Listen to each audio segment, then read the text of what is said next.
Hello, hello everyone. My name is Ivie Ani and I am here at the Daily Paper Store in Manhattan, New York with the one and only SuperSmashBroz. Hey, what's going on? How are you? I'm good, how are you? I'm well.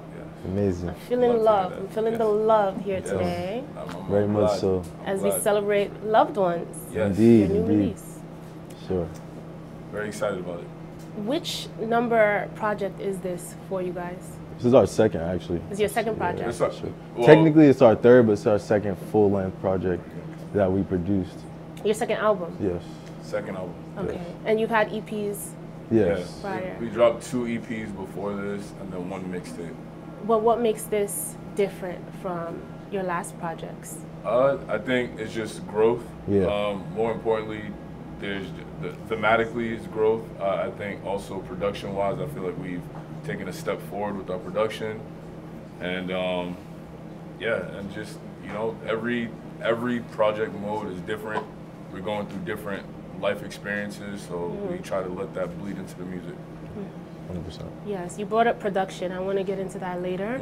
But as far as the title of the project, Loved Ones, get into what that means for you, being blood brothers, being family, and doing this work. I mean, that means everything, 100%. Like, being able to do this with the brothers, something you don't normally see in this industry. And the fact that we're doing it together is definitely important to us. And obviously just the concept and the reason why we kind of named it Loved Ones was partially because we were influenced a lot by our family and our friends. They kind of played a big role in contributing to us being where we are today and in music and as far as we come today. So, you know, we wanted to highlight them, kind of put the light back on the people that have been supporting us from the jump. And your family was supportive of you pursuing music professionally? Not the whole time, Mo. That's what I'm mean, wondering. You guys know how that goes. I mean, just being Nigerian, you know, your parents always have like 3, 4 different paths they want to see you go in. Right. But I feel like our parents were supportive of it as a hobby, but then when they realized like we're actually taking it serious, then is that instead of you to be doing this and that. But I mean, and it's also like the fact that both of our parents are entrepreneurs.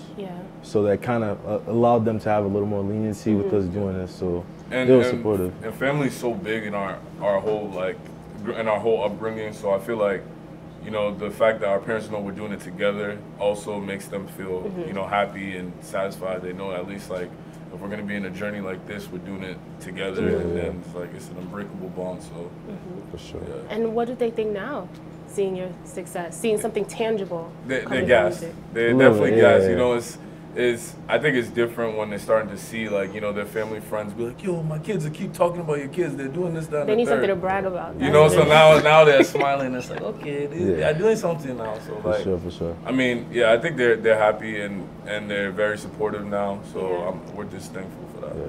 What was the moment for you where you realized you made it and you could prove to people that you were actually solidified in this profession? I wouldn't even say there's really been that moment yet. I feel like the good thing about what we're doing and the fact that we try to keep ourselves grounded and humble is the fact that there's always work to do, there's always progress to be made. Besides also, you know, you have to like highlight and, you know, celebrate the small wins and the bigger wins as well. But I wouldn't say we have had that point yet where we've been like, we made it. You know, we solidified ourselves and we've done everything we wanted to accomplish. Because we're trying to do something that people haven't seen before. We're trying to break barriers and do something that, you know, there's not really a direct mold of like, or like a threshold where I feel like we can look at and be like, this is it. I think, maybe we just haven't experienced it yet where we're just like, yo, there's been definitely moments where it's like, oh shit, like something's happening, but like, I don't think we've had the we made it yet moment. So. What are the molds you're trying to break in the industry? As far as genre, as far as the structure of what you do musically? Just being a bridge. Like I feel like we're bigger than just DJs. We're producers. We're songwriters. We're A&Rs, and then we kind of call ourselves an energy company too, where we just, you know, we supply people with vibes. We like to make people feel good about themselves, whether it's just cracking jokes or you know just being on a dance floor, or just really just with the music that we're producing and using our platform to uplift. So I mean, we're just trying to do our part to just make sure people are feeling it. So for sure. And we like to have all hands on deck. Like, you know, everything, we like to oversee everything that's being worked on. If it has our name on it, we want to be fully involved, regardless of what type of content or music we're putting out, for sure. Is there a title that you feel more comfortable with?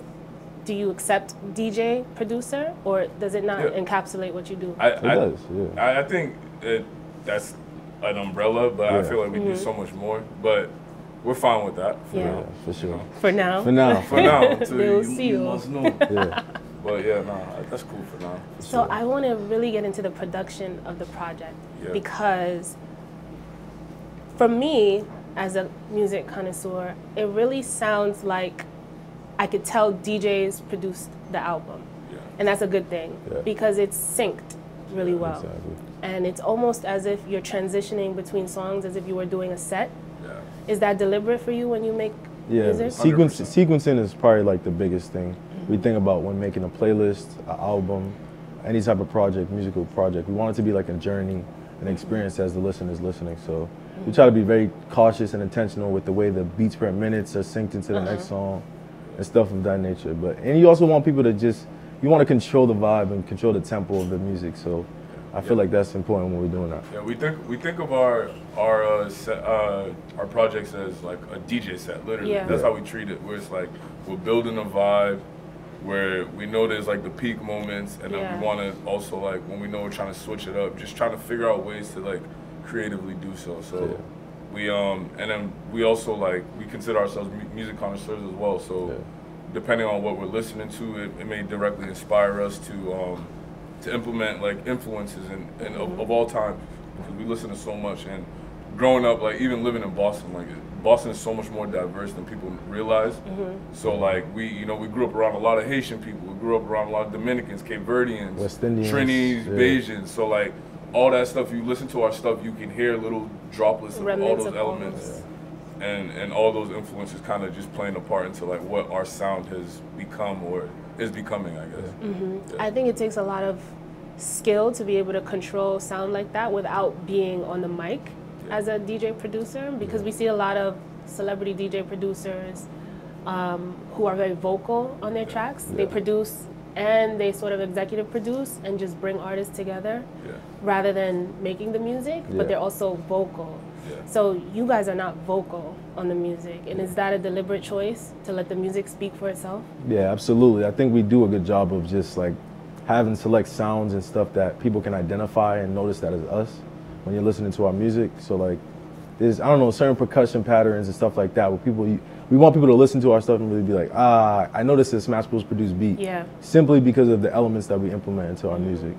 So that's something we like to emphasize too. And you both have full control over production, or do you work with producers as well? Yeah, we usually have the final say and usually full control, but for the most part we control, but we also collaborate because we're not like selfish people who are like, yo, like we got to do this by ourselves. Like we care about the final product more than anything. And I feel like the best things come when you're not only using your ideas. Sometimes people come with fresh, different sounds or fresh, different suggestions that just help amplify what we're already doing. So we're very collaborative. We're not afraid of collaboration. We embrace it actually. You embrace it on the album because the features, it's feature heavy. Who do you have on there? Rhea Sean, Nesta, Benji Flo, I love. Wani, Carla Prada. November. And with us, like we're DJs at heart, so we like to, with our projects, we work with artists that are bubbling, but also like want to use our platform to uplift upcoming artists. We always like to, and then we usually trust our ear. Like it's happened several times. Like even on our last album, like we had CK on there, we got Buju, like Benson on there. We had CK on there before Love Noir TT. So like so it's literally like no cap, like a year later, next Love Noir TT, you can't escape that song. So like we try to just be like really early on stuff like that, and artists that we work with are usually we're fans of or like friends, or friends with. So like we try to make sure that we're doing our part to break these new artists and use our platform to help uplift them. So And I know something we talked about in the past is how expansive your network is beyond music, but I don't think people really know that, or should they know that? Yeah, they definitely should. I mean, I think it's something that's currently being worked on in like real time. So the good thing about it is too, as we're continuously expanding, we want people to understand that You know, we actually like getting fly. You know, we actually throw crazy events. You know, so it's just a full package that people are getting in total. And like, I mean, and we're cool with athletes to models to, like I said, we just want to be like a big type of hub that's like being a bridge to all these different like cultures and different communities. Like we have so many people. Like we want to go to like a SmashBroz listening party. Like ASAP Ferg will walk in, Metro Boom will walk in, but then you're seeing Jaylen Brown and then Odomodu Black, and people are like, how the hell is Jaylen Brown and Odomodu Black in the same place? Like who did that? You know, like that's the type of vibes we try to go for. So like, So what do you plan on doing beyond music?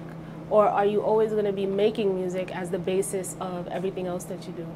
I mean, I think as genuine music lovers, that's always going to be the goal, to incorporate our music in anything we do, whether it be scoring movies, you know. You want to score movies? Yeah, that would be amazing. Of course. That is like the ultimate. Yeah, we definitely want to score. And then I think also like, we see pockets of fashion in our future. We see commercials. Yeah, commercials. You know? Just honestly, and a lot of just like entertainment stuff, like whether it's like being in movies and stuff like that. So you know, I like to think of ourselves as like, you know, Keke Palmer. She's just multifaceted, Renaissance woman. You know, someone who can do whatever she wants, whenever she wants, and accomplish it at a high level. You know, we want to look at ourselves as people who can really do that to another extent. That's a great example. I don't think people usually bring up Keke Palmer in that regard, but Keke stay with a bag, ooh. She really does. She's a perfect example of someone who's trained to do all of these different things: music, acting, business, and she's doing it. Yeah. And you guys, would you act if you were given the opportunity? Why not? Why not? Yeah, I think so. Why not? Why do you look hesitant? It's not really my lane either, but it's like we can take classes. We can do it. We can do it. I think we definitely. That's probably something that's in our future. I mean, you could say no. It's not no. I know. There's no pressure. No pressure at all. We good. I think we'll definitely do that. Explore that in the future too. Is there something you want to be involved in that you would not that you think people would not expect you to be involved in? I think fashion is expected, entertainment is expected. Well, I think this is something that we already do, but people don't necessarily know we do it. Like, it's just giving back, paying it forward. Philanthropy? Yeah, philanthropy work. I think that's something that I think we take pride in for sure. We have a non-profit called Spin Kids where we teach kids how to DJ. Wow. And we've been able to take that to Boston, brought it to Ghana, partnered with Afrochella on it. So I think expanding on that, being able to kind of like, you know, because us together, we haven't had a lot of people to look up to, a lot of people, like role models when it came to being creative and making music and DJing. So having that opportunity to kind of do that to another level, you know, expand it and take it around the world is kind of something I think we want to definitely do for sure. And then also, I feel like people don't know that we're actually foodies. We're like real foodies. Hey. So there's going to be a time we're going to, you know, extend into that branch where you want to come and chop, you chop with the SmashBroz. You feel me? Like, so like, I mean, we love food, we love experiencing stuff, we love just showcasing it, but it's just all about timing and figuring out like when it makes sense, you know. So, for sure. It's a work in progress. When's the last time you've been to Nigeria? December. December? Yeah. So let's talk about Nigeria. Yeah. We're all Benin. Yeah. I feel like there's not a lot of us in the industry. I'm not gonna lie. Let me talk. Let me enlighten you people. Benin City up right now. Benin bad boys, eh? Yeah, I'm telling you now. We got there's a lot of really. Shout out to Delta State. Shout out to Delta State. Come on, like I really feel like this is a special time for Benin because we're starting to get some heavy hitters. Rema, we have Rema's really like Shali Puppy. We have SARS. A lot of people don't know Dave is Benin too. So like there's some hitters, but for a long time, like, you know, Yoruba and Igbo people were really kind of leading the charge. I'm half Igbo, by the way, so no slander. You know, no slander, but yeah, your own. No, but there's not a lot of Benin people. There's not. So we try to pridefully rep when we can. Yeah, for sure. And just do our part to try to make Benin people look good. So. Yeah. And as far as, you know, taking philanthropy work back, music work back in Nigeria, what would that look like for you in the next couple of years? For start, I was gonna say, for starters, Spin Kids. I know that's like one branch of giving back that we've already started. So that's definitely one of our immediate goals, to bring Spin Kids to Nigeria and be able to pull it off successfully.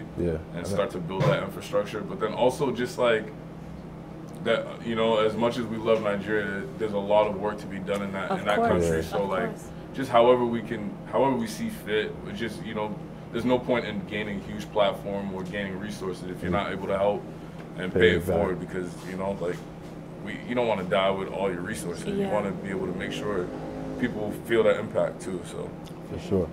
And the title of the project, Loved Ones, obviously is tied to family and how important that is. But something about this album, and I think this time period, is just making me think about how I'm hearing so many artists talk about needing to release before they die. And just needing to get everything out, all of their projects out, and being able to, you know, communicate anything as far as their creativity, their lineage, you know, their thoughts, their life into their music and their art, because we never know when we're gonna go. Exactly. Did you think about that? Minus the morbidity of it? Did you think about that with this project? Yeah, that was one of the themes, right? Yeah, definitely. I feel like that's definitely something we'd like to incorporate. I was picking up on it, but it was so subtle. Because the content of the album is obviously not all family related, but just the title is such a strong title, I think, for a project out right now. And it's also like a good way to highlight the different phases that people are going through in real time. Like whether it be platonic love, relationship love, you know, family-oriented love. So I feel like we were able to kind of piece it together, and just some of the stuff we actually dealt with, some of the stuff we never even had a situation like. So, and each song, you know, kind of explains that and resembles to whatever we're going through. Yeah, and I ask this to everyone, and people usually have very interesting answers. But my last question, how do you want to be remembered? As artists and as people? As the energy company.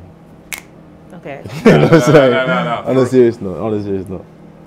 I think I can speak for my brother and I. We just want to be remembered, at least as artists, as using people who always are trying to use our platform to push forward other artists. Cause like we're not rappers, we're not singers. We write songs, but like we're DJs and music lovers. We want to make sure that we're doing our part to expand like the reach of all these artists that we believe in, and make sure people know that's like, yo, they fire. And a lot of being a DJ is people caring about your taste. You know what I mean? So it's like, when people care enough about your taste, you want to make sure you're actually, you know, pulling your weight and showing them fire. You know, like, so just making sure people always know, like, yo, like, even from our early days of doing our Get Your Vibes Right mixes, that was like our early mix series that was really popular on SoundCloud and Audio Mac, and people always were talking about like how they discovered a new artist from it, or like, yo, like I wasn't hip to this artist until you guys was throwing them on it.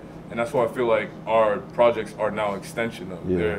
They're about bringing these artists to the limelight who were crazy talented and helping them build real fans, because people who listen to our music are actual true music lovers, or people who really like, they don't need to work at music, but they love the music. They love Sonic. So like, just using that, and then as people, I feel like we just want to be remembered as people who like love life and really are high energy. Even when we're low energy, we're always jokes, good time. We like to dance. Like, you guys will see later on, but you know, we're gonna be dancing, having a good time. And just being on, like, just kind of going off of that. I think more so that's why I said the energy company, because it's like we want to use the energy that we have and pour into other people and kind of like fill up their cups and see them, you know, achieve things that we believe that they could achieve and they have the potential to achieve. Some people don't see it in themselves a lot of the times, and sometimes you have to sit back, relax, and like kind of reassure them that they're doing the right thing already. For sure. And there you have it, the energy company, SuperSmashBroz. My name is Ivie Ani. Thank you for joining us. Shout out to Edo, shout out to Benin City, shout out to Boston. Shout out to the Bronx. Shout out, Nah, real talk, guys. Loved Ones out now. Go stream that. All platforms. And get your vibes right, not left. And big shout out to Daily Paper too for hosting us, man. Shout out to Daily Paper. Wow.